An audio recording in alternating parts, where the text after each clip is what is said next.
Sir ఇంకో 50 ఇవ్వండి sir, అయినా ఖాళీకి వెళ్ళాలి. ఖాళీగా ఎందుకు వెళ్తాం? 10 రోజులు ఇద్దరం కలిసి వెళ్దాం. తెచ్చాను రా, రైల్వే స్టేషన్ ప్లాట్ఫామ్ ఉంది, తెచ్చుకో. ఏమండి బాగున్నారా? బానే ఉన్నానండి, ఇంకా బీపీ షుగర్ ఏం రాలేదు.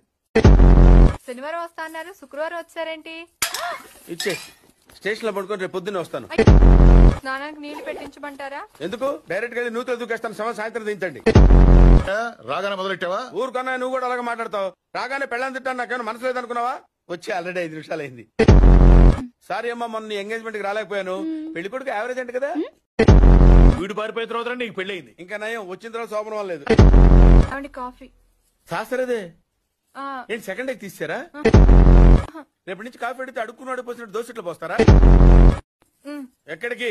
శాస్త్ర తెద్దామని. దీన్ని ఏం చేయమంటావు? నువ్వు వచ్చే వరకు ఒలింపిక్ జ్యోతిని పట్టుకున్నట్టు ఇలా పట్టుకుని నిలబడినా ఇవ్వండి. విసుకుంటావంటే నేనా? మరి నేనా?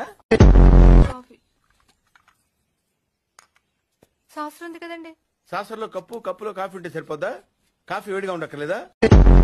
మన వాడు కానప్పుడు మనవడైతే ఏంటి, తొక్క ఎవడైతే ఏంటి?